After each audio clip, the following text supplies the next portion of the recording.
اس لیے جو بزرگ لوگ ہیں، بوڑھے لوگ ہیں، وہ دل چھوٹا نہ کرے. قرآن نہیں پڑھنے جانے ہیں، مدرسہ جائیے، شیخ کے پاس بیٹھیے، حافظ صاحب کے پاس بیٹھیے، امام صاحب کے پاس بیٹھیے، مفتی صاحب کے پاس بیٹھیے کہ ہم قرآن پڑھنا جانتے ہیں، تو قرآن پڑھنا سیکھنا چاہتے ہیں.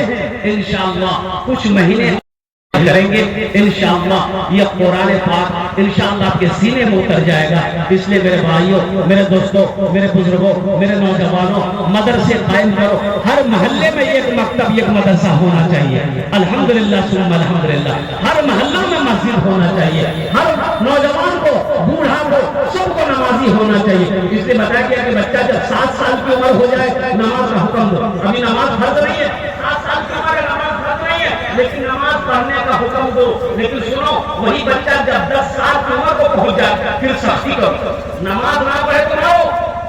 حالانکہ ابھی نماز فرض نہیں ہے، وہ واجب نہیں ہے، 10 سال میں واجب نہیں ہے، لیکن کیوں یہ تنبیہ کی جا رہی ہے؟ ہدایت کرو تاکہ وہ نماز پڑھے. جب وہ واجب ہو جائے تو اس وقت تک وہ پکا سچا نمازی بن جائے، نماز کا اہتمام کرنے والا بن جائے، خشوع و خضوع کے ساتھ نماز پڑھنے والا بن جائے. اور ساتھ ہی ساتھ ہم اپنی ماں بہنوں سے بھی کہنا چاہیں گے، میری ماں بہنوں نمازوں کی پابندی کرو. ماں بہنوں کے لیے صرف 4 باتیں ہیں. میری ماں بہنوں، پہلا کام، دنیا میں 4 کام کرو. جنت کے 8 دروازے ہیں، جس دروازے سے چاہو جنت میں داخل ہو جاؤ. سب سے پہلا کام نمازوں کی پابندی کرو. دوسرا عمل میری ماں بہنوں، رمضان المبارک کا مہینہ پانا، روزہ رکھنا. تیسرا کام اپنی عزت و عصمت کی حفاظت کرنا.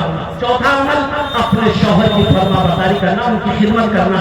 دنیا میں جو عورت یہ 4 کام کر لے، 4 عمل کر لے، انشاءاللہ جنت کے جس دروازے سے چاہے جنت میں داخل ہو جائے. تو معزز سامعین کرام، اللہ پاک کی بارگاہ میں دعا کرتا ہوں، یا اللہ جو باتیں میں نے کہی ہے ہمارے بچوں کو، نوجوانوں کو، بوڑھوں کو، یا اللہ سننے سے زیادہ عمل کی توفیق عطا فرما دے. آمین بولے. اور ساتھ ہی ساتھ نمازیں پڑھ جانا. میرے بچوں مسجدوں کو آباد کرو. مسجدیں آباد رہیں گی، اللہ تیرے گھر کو آباد کرے گا. مسجدیں آباد رہیں گی، اللہ تیرے گھر کو آباد رکھے گا، اللہ تیرے گھر کو آباد کرے گا. اس لیے نماز کا وقت جہاں بھی ہو جائے، جہاں مل جائے وہاں نماز پڑھو. دکان کرتے ہو، بزنس کر رہے ہو، مسجد دور ہے، دکان میں نماز پڑھ لو. سفر او گھر میں ہو، مسجد میں اذان ہو رہی ہے تو جماعت کے ساتھ نماز ادا کرو. انہی چند کلمات کے ساتھ میں اپنی گفتگو کو یہی ختم کرتا ہوں کہ اللہ اگر مسافہ کر لو میرے بھائی آ کر کے الحمدللہ.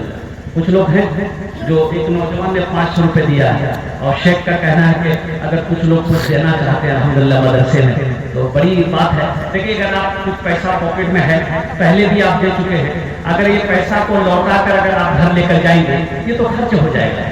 بازار میں ہو، گھر میں ہو، کھانے میں، پینے میں، چوک چوراہے پہ، چائے پان میں ختم ہو جائے گا. لیکن آپ یہاں دے دو گے یہ اللہ کے بینک میں جمع ہو جائے گا. گھر لے کر جاؤ گے گھر کے مسئلہ میں خرچ ہو جائے گا. لیکن بڑا مبارک ہے وہ پیسہ جو اللہ کے راستے میں خرچ ہو جائے، نیک کاموں میں خرچ ہو جائے، اچھے کاموں میں خرچ ہو جائے، اللہ کے بینک میں جمع ہو جائے. جو کچھ دینا چاہتے ہیں انشاءاللہ لا کر مدرسے کے حوالے کرے. اللہ اس کا اجر آپ کو یہاں بھی عطا فرمائے گا، آخرت میں بھی عطا فرمائے گا. انہی چند کلمات کے ساتھ میں اپنی گفتگو کو یہی ختم کرتا ہوں. یا اللہ لوگوں نے دامے دل میں سکھنے قدمے اس مدرسے میں، یا اللہ اس ادارے میں تعاون کیا ہے، اللہ سب کے دینے کو قبول فرما. اللہ سب کی عمر میں صحت میں زندگی میں گھر میں برکت دے. اللہ سب کے ماں باپ جو اس دنیا سے لوگ چلے گئے یا اللہ انہیں جنت الفردوس میں اعلیٰ سارا مقام عطا فرما دے. خدا اگر جو چاہے تو دیدار ہوگا، خلوص و محبت کا اظہار ہوگا، رہی زندگی تو پھر ملاقات ہوگی، ہماری اور آپ کی کوئی بات ہوگی. وما آخر دعوانا ان الحمدللہ رب العالمین. السلام علیکم ورحمۃ اللہ وبرکاتہ. وعلیکم السلام.